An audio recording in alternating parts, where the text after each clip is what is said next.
Coach. Let's start with Cecil on the back left. Coach, one issue, and I understand it's his first year, but one issue that Georgia's had is that they also turn the ball over really more than your team does. More than our team? They do. Do you press? How do you when a team's in that situation, how do teams defend you, and how do you defend teams that have done that? I just think extending your defense is always the way to go.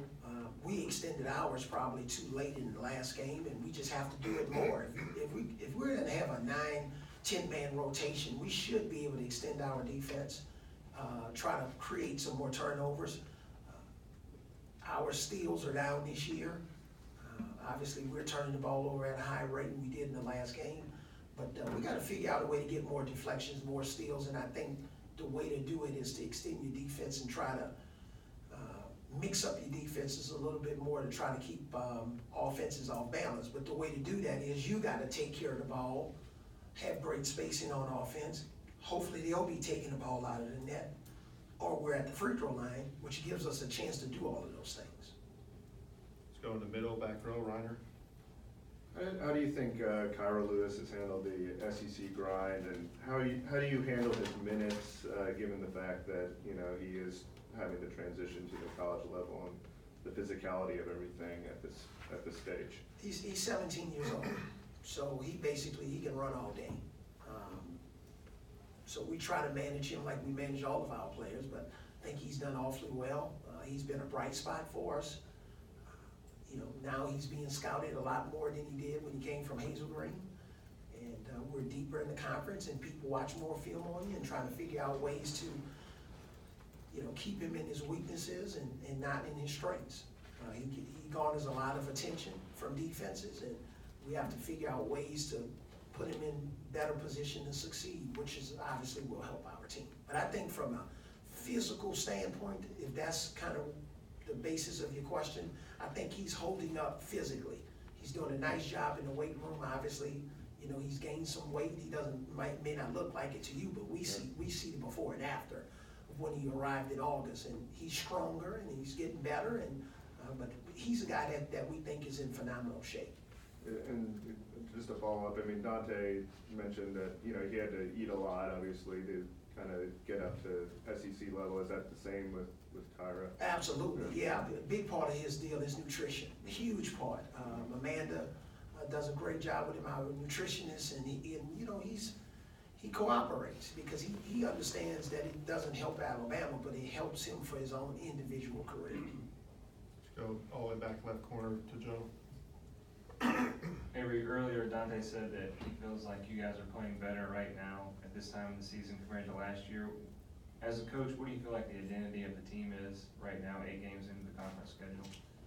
Well, our identity is we're a much better offensive team. We're a deep team. We're an offensive team. Before these last couple of games, we were an outstanding rebounding team, but we've had some slippage there. But we're a fast team. We're one of the fastest teams in the SEC. When we're out running on the break, all of the analytics show that, we can get up and down the floor. So I just think, we got to use our quickness, our speed, our length on the wings to our advantage. Outside of this last game, we were playing some decent basketball, even still inconsistent. But, you look at games that we've had, whether it's A&M at home or Tennessee on the road, Baylor on the road, they were all winnable games, independent of what happened. Kentucky early in this SEC play. So we still need more buy-in so that we can have more consistency.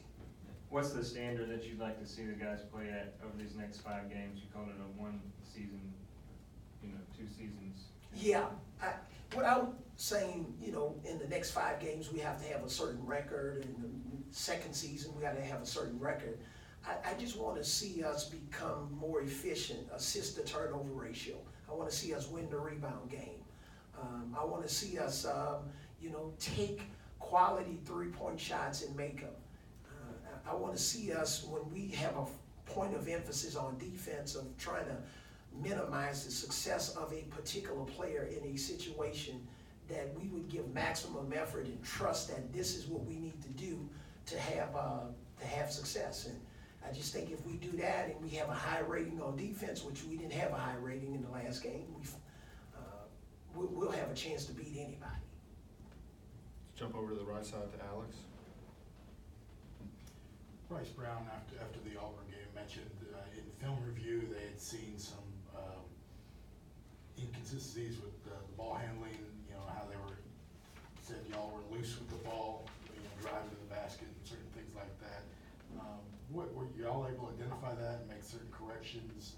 And what do you ultimately attribute to some of the mistakes, the turnovers? 21, you said yourself, that's the most of the season, but you can't do that anywhere, really. Yeah, it's just fundamentals. 2 hands on the ball, 2-foot jump stop, a couple of travels, couple of careless travels, ball security. 2 hands is better than 1.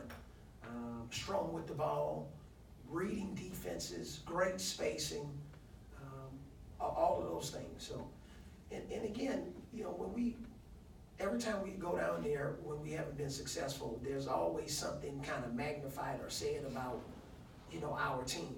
But the great thing about it is, that particular team, we'll play them again, and hopefully we'll play much better. But in the meantime, our focus is on taking care of the ball against Georgia and giving ourselves a chance to get quality shots at the basket. Because when you turn the ball over 21 times, that's 21 times you didn't get a free throw, you didn't get a layup, a 3-point shot, an offensive rebound. There's so many things that can happen in those 21 opportunities. And to follow up, Yeah. you mentioned before. Talk up a little bit there, Aaron.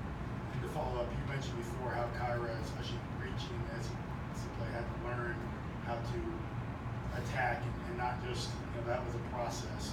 How much of some of that is still him making that adjustment, understanding what he can do in a crowded environment like that in the paint, or where he can't just make some of the passes he used to make? Yeah, I just think it's, understanding how to manipulate the defense, and that's not the easiest thing for a 17-year-old kid. And showing him where the open spots are, showing him how to keep the defense off balance. When you get in the crowd, there are 1 or 2 things that you should be thinking about. And then, hey, he can shoot the basketball. So there are times, if you're open, you have the freedom to shoot it. Every time you shoot it, you think it's going in. Any other questions for Coach?